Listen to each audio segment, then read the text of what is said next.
Friends, आपको क्या लगता है, क्या हमें इंग्लिश सीखनी चाहिए? क्या हमारी ज़िंदगी में इंग्लिश का कोई रोल है? अगर आप यह चैनल देख रहे हैं तो इसका मतलब है कि इंग्लिश हमारी ज़िंदगी के हर क्षेत्र के लिए अहम है। यह मेरा मानना है। और आपने भी देखा होगा कि इंग्लिश का प्रयोग साधारणतः जीवन के हर क्षेत्र में हो रहा है, चाहे वह शिक्षा हो, स्वास्थ्य हो, मीडिया हो या फिर बिजनेस ही क्यों ना हो। आज इंग्लिश पूरे विश्व की भाषा है और खासकर अगर किसी को दुनिया के किसी दूसरे कोने में बैठे व्यक्ति के साथ बिजनेस करना है तो उसे इंग्लिश आनी ही चाहिए। इंटरनेट की भाषा क्या है? इंग्लिश है। अगर आप किसी ऐसे प्रदेश में जाते हैं जहां कोई आपकी भाषा नहीं समझता है, तब आप अपनी बात किसी के सामने कैसे प्रकट करेंगे? कैसे बताएंगे कि आप क्या चाहते हैं? इस स्थिति में अगर आप इंग्लिश जान रहे हैं तो आप अपने विचार इंग्लिश के माध्यम से प्रकट कर सकते हैं। अतः यह कहा जा सकता है कि इंग्लिश दूसरी भाषाओं को भी समझने में हमारी मदद करता है। हम अपने विचार इंग्लिश के माध्यम से बहुत सारे लोगों के साथ साझा कर सकते हैं। आपको यह जानकर खुशी होगी कि इंग्लिश एक ऐसा लैंग्वेज है, एक ऐसी भाषा है जो बहुत ही सिंपल है और इजी टू लर्न है। तो फिर देर किस बात की, तैयार हो जाइए सक्सेस की दुनिया में गोता लगाने के लिए। दोस्तों, मैं आपका स्वागत करता हूं आपके अपने इस चैनल पर, जहां हम स्टेप बाय स्टेप इंग्लिश सीखेंगे। और इसकी शुरुआत करते हैं from the basic, that is parts of speech. लेकिन पार्ट्स ऑफ स्पीच में जाने से पहले देखें कि सेंटेंस क्या है। तो sentence is a combination of words which give meaning और मेक कंप्लीट सेंस। मतलब वाक्य शब्दों का एक ऐसा समूह है जो शब्दों को खास तरीके से अरेंज करने पर बनता है और शब्दों का उस वाक्य के अंदर में जिस तरह का रोल होता है उसके अनुसार से शब्दों को 8 क्लासेस में डिवाइड किया जाता है। और ये 8 क्लासेस हैं: noun, adjective, pronoun, verb, adverb, preposition, conjunction, interjection. और इन 8 क्लास को एक नाम दिया गया है जिसे हम बोलते हैं पार्ट्स ऑफ स्पीच। हम यहाँ पार्ट्स ऑफ स्पीच के इन 8 क्लास के बारे में इन डिटेल डिस्कस नहीं करेंगे। इसको हम बाद में सब्सिक्वेंट क्लासेस में हम इसके बारे में चर्चा करेंगे। लेकिन हम यहाँ पे शुरुआत करते हैं नाउन से। सो नाउन क्या है? Noun is used as the name of any person, place और थिंग्स और एनी आइडियाज।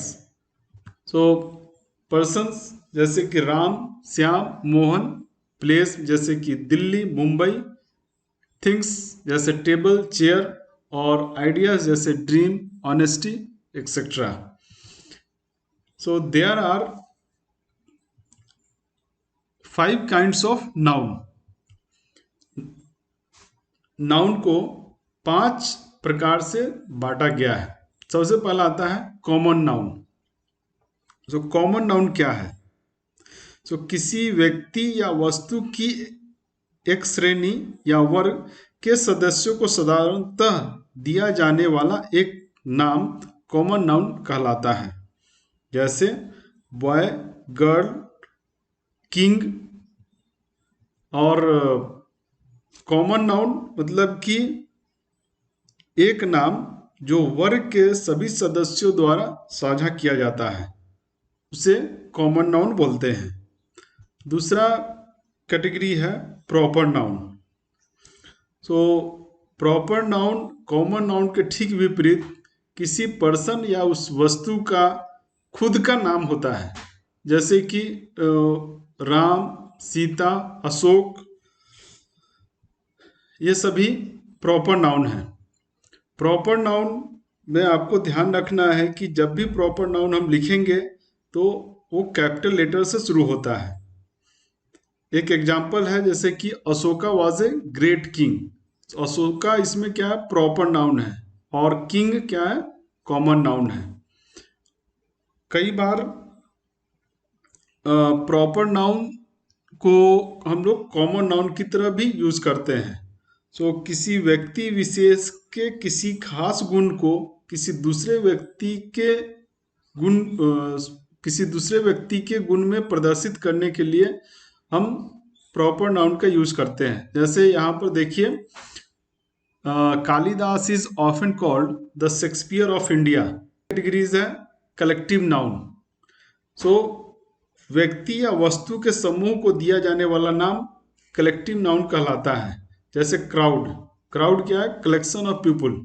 सो ये कलेक्टिव नाउन है।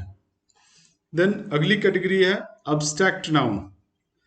अब्स्ट्रैक्ट नाउन मतलब किसी व्यक्ति या वस्तु से लिया गया, मतलब जैसे कि किसी व्यक्ति के गुण, कार्य, विचार, सिद्धांत या फिर ऐसी अवस्था जो उस व्यक्ति या व्यक्ति से अलग हो, उसे हम लोग अब्स्ट्रैक्ट नाउन कहते हैं।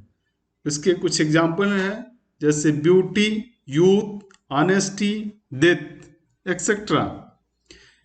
इसके ठीक नीचे आप देखिए, brave soldiers shows quality of soldier and bravery is what person do or feel apart from person themselves।